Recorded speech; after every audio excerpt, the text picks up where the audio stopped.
Inkunzi Wealth Group CEO Owen Nkomo joins us now via Zoom to share his thoughts on what we've heard today.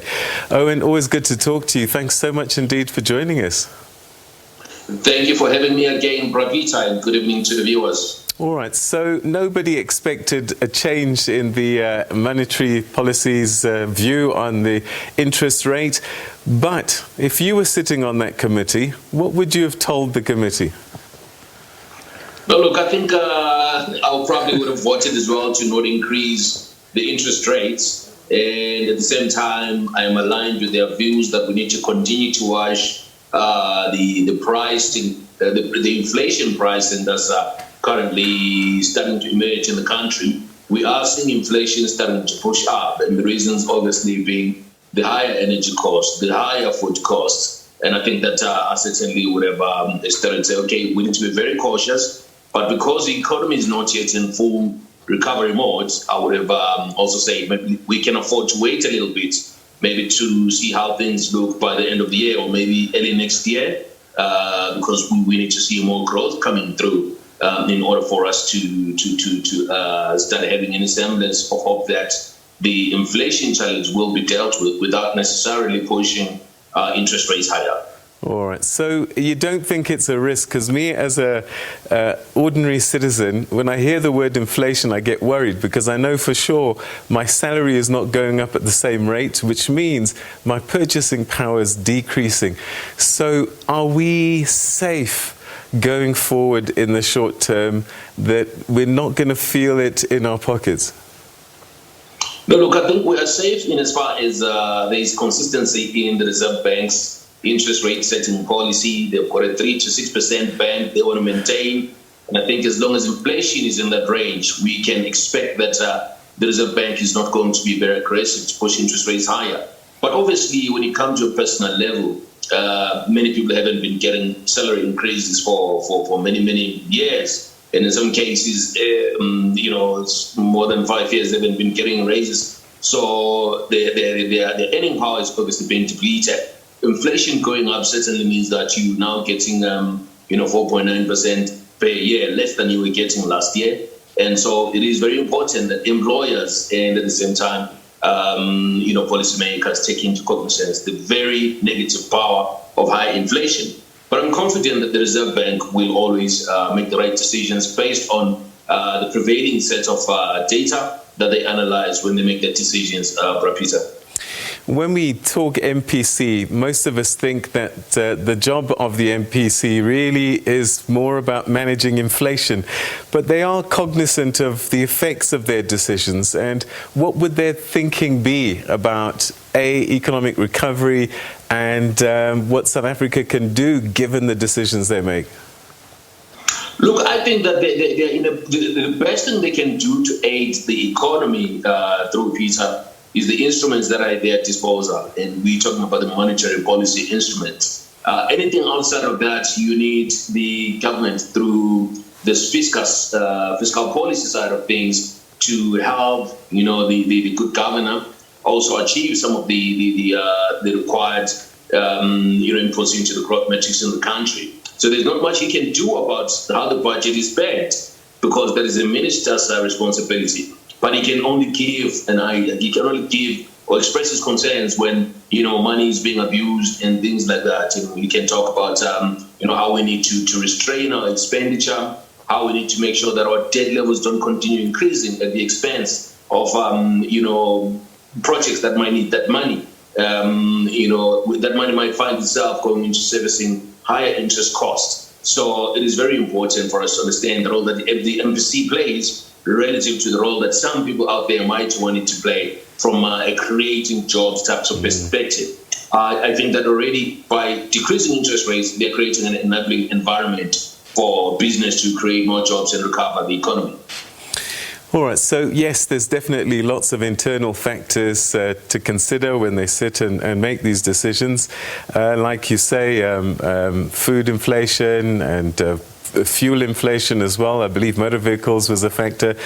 But what about the external story? When we look at places like the US and commodity prices, particularly fuel, how do we view that in a domestic context? No, it's important for us to always keep an eye on what's going on offshore. America is now already starting to grapple with inflation that is increasing, Peter, and so too are other countries out there as the economies start to recover. You know, prices of energy are not helping. As I speak to you, the price of Brent crude oil is at $78 tonight, and that is the biggest contributor in terms of driving inflation higher across the world. So we need to see how the other central banks are responding to the inflationary pressures. We need to see how other governments are trying to deal with the recovery or pushing a quicker recovery in the economies given COVID. But I know that the Reserve Bank is always going to act independently and look at the local data sets before they make any decisions. It's okay to have a reference of to other international markets as well as other emerging markets and how they're dealing with their inflation concerns. But I do think the Reserve Bank traditionally has done a good job of tracking inflation and making sure that they do their best to make sure that our money is always worth what it was a year ago. Interest rates are always an interesting dilemma, because on the one hand, if you're in debt, this is great news. You're not going to be paying more for your loan. The other side of the coin is that you're punishing those people who have been saving because their interest rates remain at really low levels, don't they? Oh, 100%, Peter. I mean, if I can give an example, on average today, if you have R1 million in the bank and you are getting paid monthly interest, you are likely to get anything more than 3,000 rands a month. Wow. So that shows that these rates are extremely low. 1 million rands is a lot of money for you to get 36,000 rands a year out of it.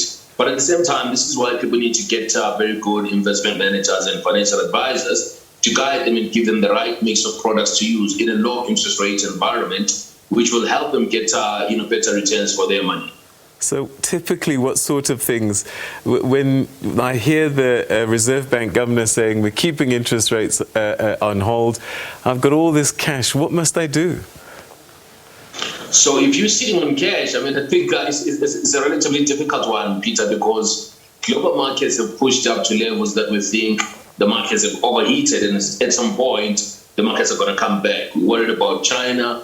We're worried about America, which is predominantly a technology-based growth in the stock markets in that country. So you almost want to find yourself in a moderate portfolio that still gives you global exposure and an opportunity as well to benefit from recoveries in the emerging markets, which are relatively lagging the developed economies at the moment. But again, this is not advice that we're giving. You need to sit with an advisor and say, this is my conundrum. I don't want to get these low interest rates. What should I do? Other people are looking at alternative assets, Peter, funding businesses directly and getting relatively decent returns. It's obviously a very difficult job to do, obviously very difficult opportunities to find, but we are increasingly finding that our investors are getting lethargic about the stock market returns. They are not interested, and also they're worried about the risk factor, given that the markets are trading at all-time highs, with growth being extremely benign. So it's a tough combination, Peter. I would rather be doing your job than my job at the moment. Absolutely. Although sometimes I wonder. All right, so perhaps to wrap this up, bottom line, the MPC did the best that they could given the circumstances that we're in. And maybe by the next meeting, what do you think things will be looking like? Look, I mean, I think there's a big possibility that inflation continues to tick up. In the last quarter of the year, as governor has guided, there's a possibility that we could see a 25% interest rate hike. So one hopes that things stabilize or inflation starts to reverse and the price of energy and fuel goes down. But there's a projection coming through from their quarterly model projection, which indicates that by 2023, we could have had 75 basis points increases in interest rates, which is still relatively accommodative, Peter, given the backdrop of the economic environment that we're in. And we have a lot of work to do. One hopes, Peter, that the government and all the other institutions start to think about how we can grow the economy so that the instruments we're using on the monetary policy side can combine with the fiscal side to create a better environment and a better future for the country. All right, Owen Nkomo, we're going to have to leave it there. Thank you very, very much indeed for joining us. Your insights always greatly appreciated, and happy Heritage Day. Thank you so much, Peter. Thank you. Fantastic. All right, that's Owen Nkomo, Chief Investment Officer and founder of Inkunzi Investment Wealth Group, talking to us about the MPC's decision to keep interest rates on hold.